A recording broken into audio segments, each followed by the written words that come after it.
On est là pour accompagner les jeunes mineurs isolés étrangers, donc ces jeunes-là qui viennent d'un peu partout dans le monde, fruits de l'exil, parfois du droit d'asile, qui arrivent à Paris, qui sont tout seuls, qui n'ont plus d'adultes autour d'eux et qui malheureusement ne sont pas pris en charge, donc dorment dans la rue.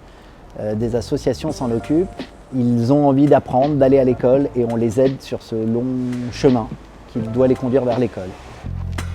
Quand je suis arrivé en France, déjà la première chose que j'ai fait, j'ai fait ma demande de mineur, mais malheureusement ils ne m'ont pas accepté. Bon, j'ai insisté, j'ai fait quelques recours, ça n'a pas marché. À un moment donné, j'ai abandonné. Ils relèvent normalement du foyer, de l'aide sociale à l'enfance, mais qui n'en veut pas. Ils doivent faire valoir leurs droits auprès d'un juge des enfants. Ça va prendre des mois et des mois, parfois 2 ans. Pendant cette période, ils n'ont rien et c'est complètement aberrant de laisser de jeunes ados qui ont envie d'apprendre, de les laisser dehors à la rue. Et ça me paraît être la base de l'humanité d'aller leur tendre une main. La place de ces jeunes-là n'est pas avec nous, mais elle est dans des foyers de l'aide sociale à l'enfance et à l'école, dans la vraie école. C'est grâce à eux qu'en tout cas moi je suis à l'école quand même, à l'aide de ma famille qui m'héberge aussi, parce que c'est la priorité. Si tu n'as pas une adresse, on s'en fout.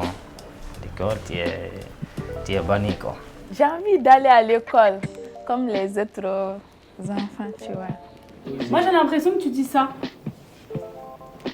C'est pas ça, c'est chut. Parce que je vais apprendre à lire, à écrire. J'ai pas eu la chance d'aller à l'école. J'étais avec ma grand-mère parce que j'ai perdu mes parents depuis toute petite. Tu vois, je suis venue en Europe avec ma tante, mais elle m'a laissée en Espagne. Et puis elle m'a donné tous mes papiers et puis j'ai jamais vu. Ils apportent tellement, c'est un courage, une détermination de malade déjà d'être arrivés jusque-là.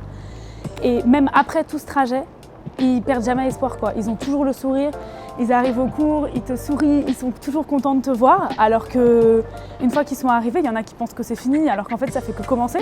Parce que leur trajet a été tellement dur, a duré tellement longtemps, qu'ils se disent enfin on arrive dans un pays plus riche, ça va être mieux, on va être bien accueillis parce que c'est ce qu'ils croient. Et en fait, non.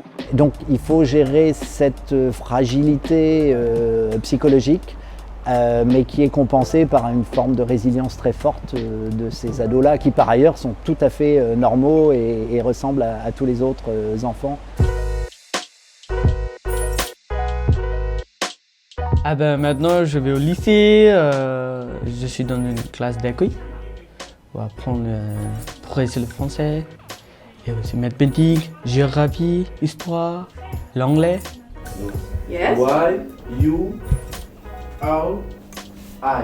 Excellent. On fait notre cours pendant 3 heures à fond, ensuite on déjeune avec eux. On a des ateliers théâtre, on a des ateliers de sciences nat, on a des cours d'anglais, enfin ça ressemble un petit peu à une mini-école, sauf que les professeurs ne sont pas tous des vrais professeurs.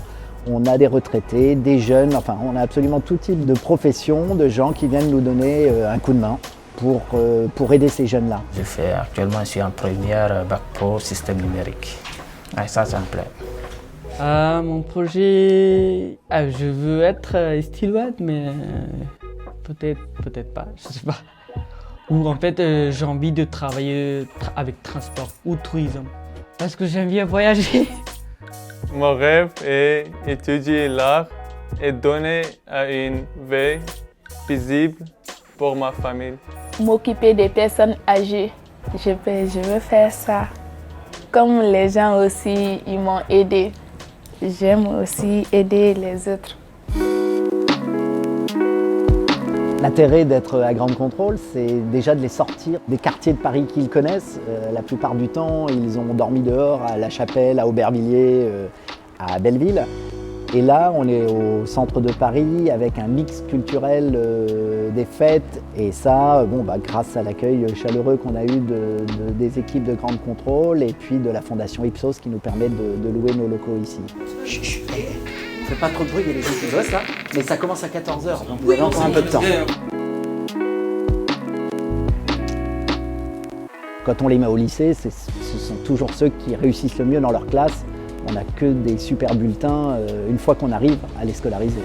Le débat, le sujet, c'est l'escolarisation. Avant tout, l'éducation, c'est en fait l'avenir de notre monde en dépend. Parce que sans l'éducation, je ne sais pas où on va aller en fait.